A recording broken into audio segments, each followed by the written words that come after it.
Oh, Pete, you're going to be pleased about this one, aren't you? This is probably one of my faves. One of my favourite WrestleManias from time. How have we not bounced off this one before? Well, it's Big Japan Wrestling's grocery store death match, otherwise known as the Shopping Centre Brawl, from the 1st of July 1995. Oh, Peter. It's good. It's good stuff.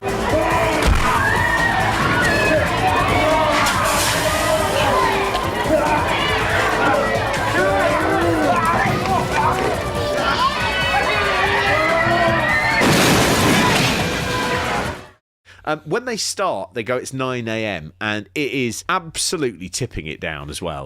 And I just get the impression there was never a moment where anyone said, oh, we probably won't be able to do this today. They were like, we're going to do it today. By 11 a.m, the rain has gone. It's gone a bit better. And you've got just, they have sort of lift music playing, just showing you some of the places in some the bits and bobs. Little butchers there, you know, a little... a little fishmonger. There's a sort of general store. It's like when they do a little at the start of like a first-person kind of like shooter where you're battling. It does a little kind of sweep through the map, and that's kind of where we're going to be experiencing these wrestling wrestlers. Just a couple of men at the start, just buying some meat from the butchers. Yep, that's and it. People just casing the joint, aren't they? Just buying the meat so that presumably in 6 hours' time they can go, well, we bought some meat from you, so it wasn't like we were entirely shitty.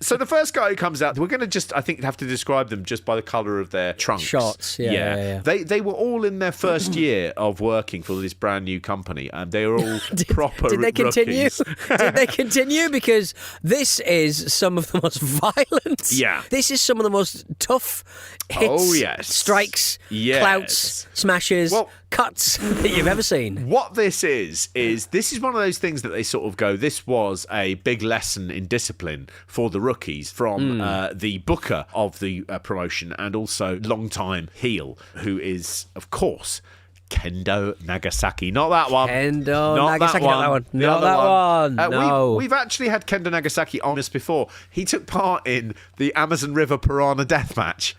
Did he now? You might remember that mark of quality. Brilliant. It's amazing that you look back on that and go, that's one of the better matches we've now seen him in. He's awful, Mark. I texted you and said, Kendo Nagasaki's awful, Mark. He is the worst. He is so... awful.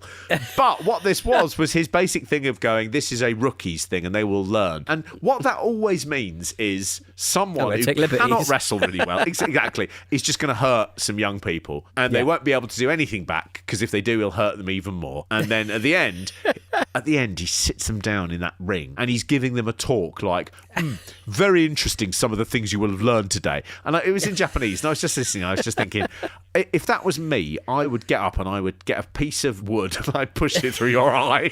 You patronising. You horrible man. You just beat us really badly and now you're sitting here going, what are the lessons we've learned? In front of potentially my parents. Yes. In front of like grandparents and stuff. The lesson we've learned, children, Kendo, is that you are a thief when it comes to your name and you're not a real man, you're an absolute fucking prick. That's the two things I've taken out of it. The first guy in green, he comes out of the greengrocers. They come out from different shops. I just love that everyone comes out of a different shop and he runs with such urgency. He does. To his death. To his death, Mark. And then you get a lad in red. He comes out of the fishmongers and they run out of shops, and so a guy just comes from sort of general forecourt sort of bit in black, and he has to walk past a man on a bicycle who's stopped to kind of go, what's going on here? And out he comes.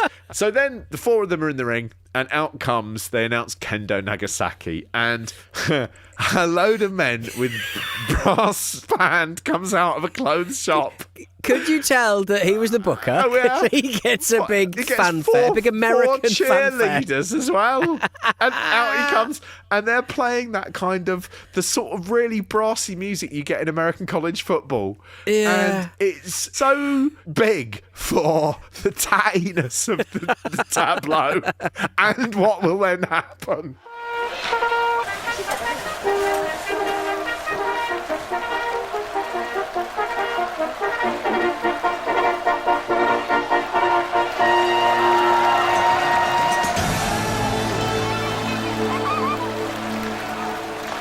He hired a fucking brass band. It was perverse. It really was. It was also funny because you were like, the moment you saw him, you were like, oh, he's a deluded old cunt, isn't he?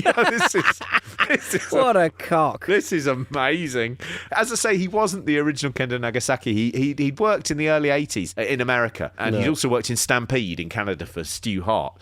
And Kendo Nagasaki in 1972 had a run in Stampede.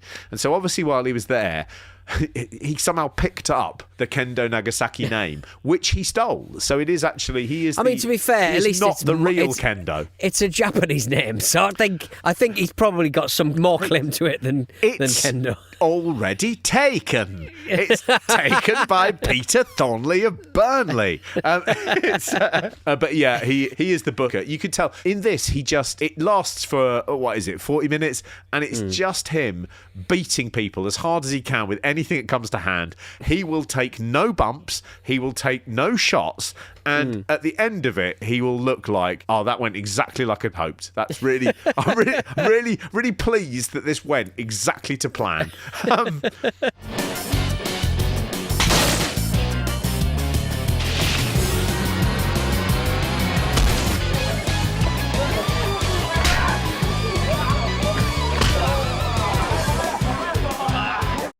There's a really good description of it from High Spots, where it was the sort of video this sold to people all over the world. You'd hear about this and you were like, I'm not going to miss out on that. High Spots describe it as, and it's great because it sounds like a horror. This video begins with what appears to be a fairly simple wrestling exhibition in the middle of a square.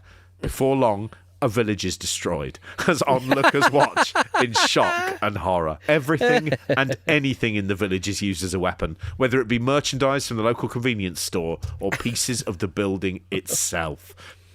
I never quite know how much they'd explained to everybody that they were going to smash all of the vintage gumball machines. They were going to push a Pepsi vending machine over onto the floor. Just stealing stuff. Yeah. Like, just stealing anything that they can get. Like, smashing, just throwing bikes. Yes. At one point, he just picks up a lot of bikes. I was like, they weren't anyone's, they were people's bikes. They didn't bring bikes, right? And meanwhile, the brass band are playing, here we go, here we go. Every time it flags, the brass band kick back in with like a Sousa march and stuff. And it's the funny, every time it starts, it would catch me by surprise. I was like, I'd fucking forgot they were here.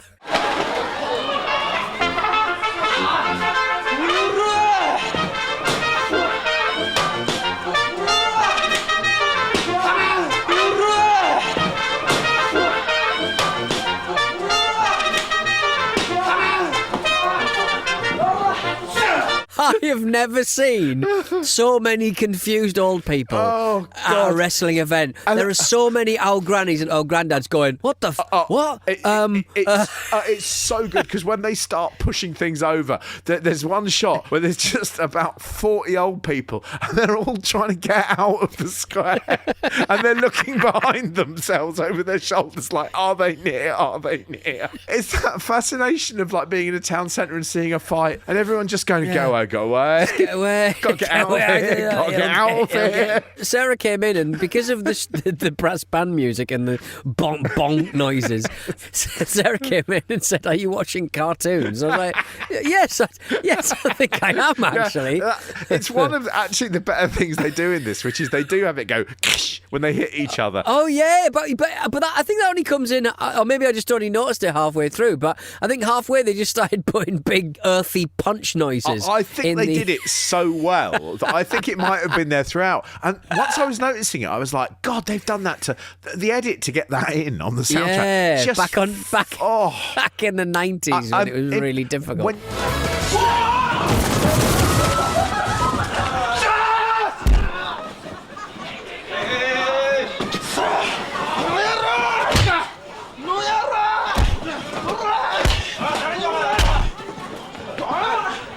I think the coup de grace for me is where Kendo Nagasaki picks up a man and throws him through a grocery stand, and he throws him as dangerously as anyone could throw anyone. Head first, no protection, on the head, arrows him into the ground. It was underneath that table is just concrete. You know, it's concrete. It's just concrete. Well, you're rookies. You know, you've got to learn. I'm going to fucking learn.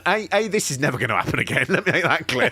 But also, how do I learn if I can't walk? You know, you silly man. When Nagasaki gets watermelons, just begins smashing them over people's heads. The crowd shriek, and you can hear people beeping their cars. Like, stop it. Stop it! There's a bit where he runs out of a shot with a ghetto blaster. He does. And he just lobs it into the air. He just throws it at the guy's feet. He didn't even try and hit him. He was just like, I'm going to throw it on the floor. There's a bit around there where they just cut away to a pharmacist standing outside his shop, and he just looks really apprehensive. And then the brass band kicks back in.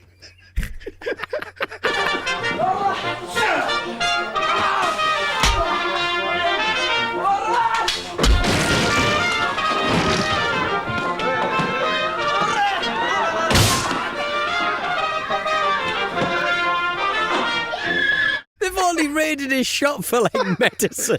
There's one bit where he grabs this liver medicine. You know that stuff that Japanese people drink to not get a hangover. The guy drinks 2 of those and hoses them down. Oh. And the man comes out going, "We didn't discuss any of this.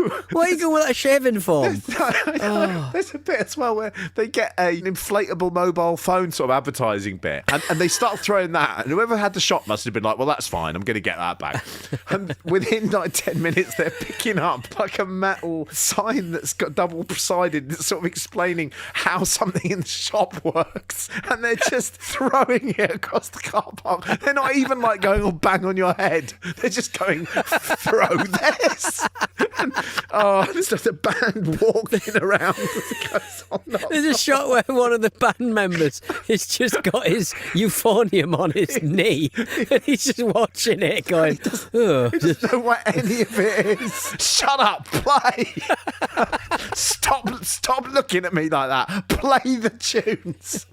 Oh mate, the bit that does the damage to one of them is a till. It is an old till, and it's like, I was like, a lot of the stuff will have been getting, a lot of the wooden stuff. Yeah, it's clearly light wood, and they've made it look like, but you can't get him a till. He just gets an old till, doesn't he? And he hits the guy in the yellow in the arm with it. Then he begins smacking it over the head of another guy, and they suddenly just freeze it. They go, vroom. It's like when you die in Grand Theft Auto. It is. And then they cut to a shot of the guy in yellow, who isn't the one they freeze it on, by the way. No, that's a different guy. And they show he's got this horribly deep cut in his arm. Yeah, and it's a real gash. That needs a stitching. Yeah, they cover him with a blanket, and you see the ambulance driving off to hospital. And the great Kajika is standing in the road. He's smoking cigarettes, and he's just like, fucking useless. Fucking rookie, useless. Gouged his arm to the fucking bone. He looks like a massive 60s Japanese spiv in this. Oh, God, like a wrestling Japanese version of Saxondale. Absolutely repulsive. Then we're back to the action. Don't let that stop us.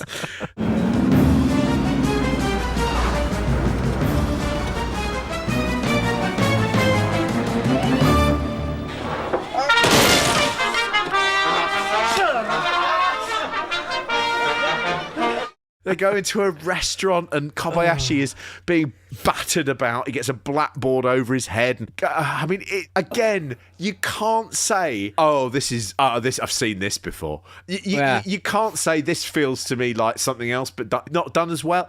This is the only time it's been done. There's nothing else like it on earth, and it's simply magic. And the music is the cherry on the fucking top. It's absolutely brilliant. It's so incongruous.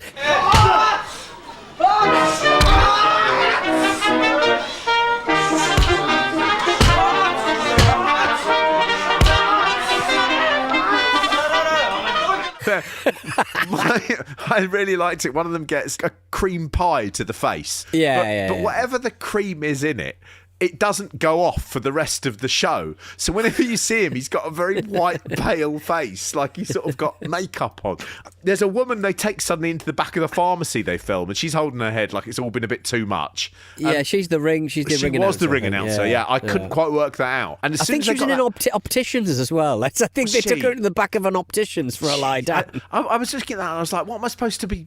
What's this about? I don't. Where are the men fighting? Then they go to the hospital and they show you a nurse looking at Yellow Trunks' arm, and we see it being stitched up as well. And then it suddenly just segs into like this really slow, like mournful 1980s synth music. It sort of zooms into him. Yeah. And he looks kind of wistfully into the middle distance. Yeah. And then we go back to the action as if the man who's getting stitched up wants to be back in the action and he's romantically thinking about it. The slow motion action, like you get, like they'd sort of go, they all died.「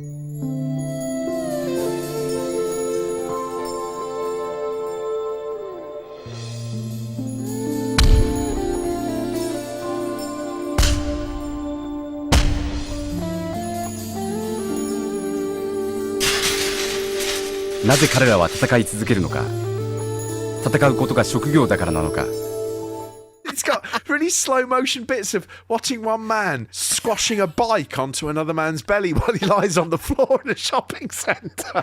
And then two men in figure four in the fish shop. It's just like, what is going on? Like, and then it's just like, right, oh God, spark up the band, let's do it again, and it carries on. There's one of my favourite bits is Kendo Nagasaki just starts smashing beer bottles over the head of Kobayashi, and even worse than that, he begins then getting those like really hard plastic crates that beer comes in. Yeah, how is that worse than the bottles of beer? Because I mean, I presume a couple of them are wax, even though they didn't look like wax the way that they smashed. I don't think they'd have gimmicked it. I don't think they'd have gimmicked it. But the plastic, like, you know how heavy. If I cracked the corner of one of those onto someone's head, I'm surprised those kids are still there. I would just walk off. This is just an absolute liberty. There's a point where he's throwing those crates at him. And those, I don't know why beer crates, they've gone, we need the hardest plastic that's ever been made, but only for beer crates, nothing else, right? And he whips a load of them at him, and he's got the corner and stuff. And then you sort of see Kendo sort of just go, oh, they're really sharp inside. And he turns one over and starts banging it on his head. And the bit I liked about it is when he throws him into those crates, the noise of a man being thrown into those hard plastic crates that are filled with empty beer bottles, it was one of the best noises I've ever heard in my life. It's like...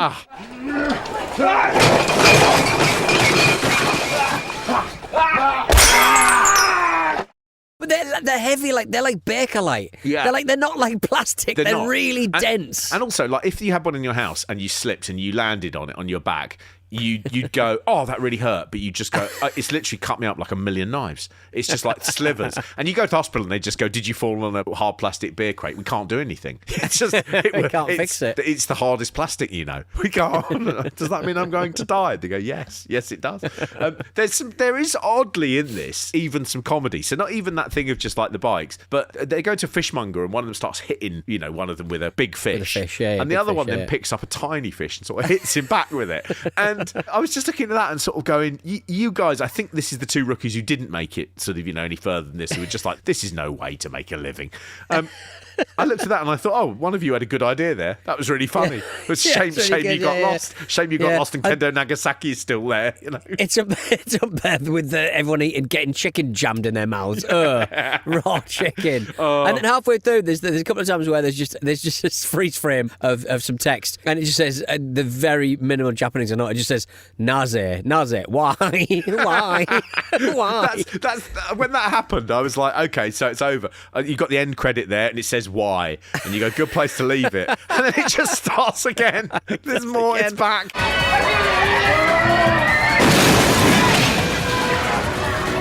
So after the beer bottles, it's chucking freezers around town. Oh, he throws. so Freezers much fun. are heavy. They are heavy. They are blocky. They are sharp. Imagine them back in '95 as well. I know. Really weren't weigh a cheap. ton. Just chucking it at the road. Not even trying to chuck it at each other. Just I'm going to lob it near you, and it's going to really make a big bang. When they start pushing over the gumball machines, and they all shatter, and the kids really shriek there. And what they haven't done is gone. We've freed the sweets amongst the broken glass. The children are going to be untamable, and those children are just there. You see a tiny split second of a man stepping in, basically to go away to the children, because they're all just clawing through the broken gumball glass to get.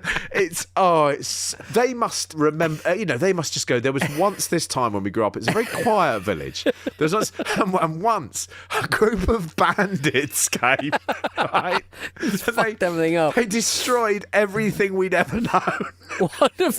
One of them, rather pleasingly, slapped a fishing net on one of the other men's heads. It went right and over pulled his head. and pulled the pull, and it very pleasingly left the net on his head like a stocking. It was very pleasing. Part of what makes this so fun is I couldn't work out what was going on. At one point, quite early on, someone pins someone else, and Kendo Nagasaki is just clearly like, "What the fuck are you doing? This doesn't stop."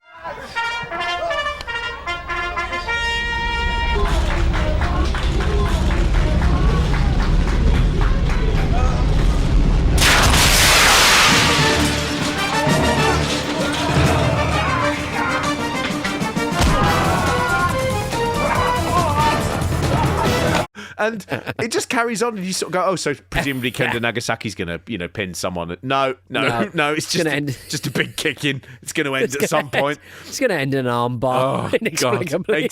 Well, then he's back in the ring with them, isn't he? And most of the audience have wandered off by now as well. I mean, it's just absolutely... this is confusing. And well, I hope there'll be a town tomorrow. Yeah. They sit there cross-legged, and Kendo gives his, what lessons can you learn from what you've just done?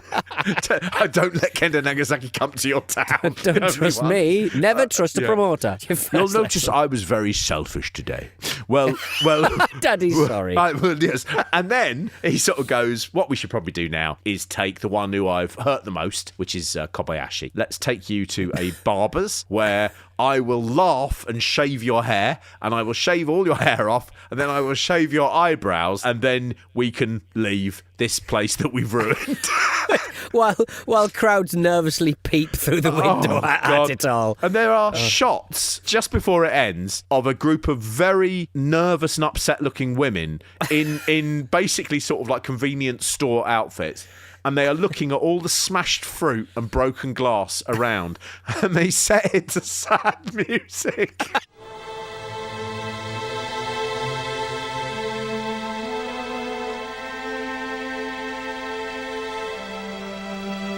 一体この試合で彼らは何を得て何を失ったのだろうか。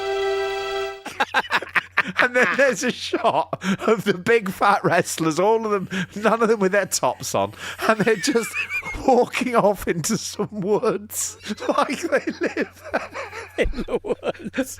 Good job, everybody. See you next week, guys. Are those trolls, Mummy? No, they are worse than trolls. They are Big Japan's roster. And it ends with a bit of Japanese writing, and through Google Translate I was able to find out that it literally just says, "A stormy day ends." ... You utter twats. I like the way they just fuck off. They didn't even bring a ring.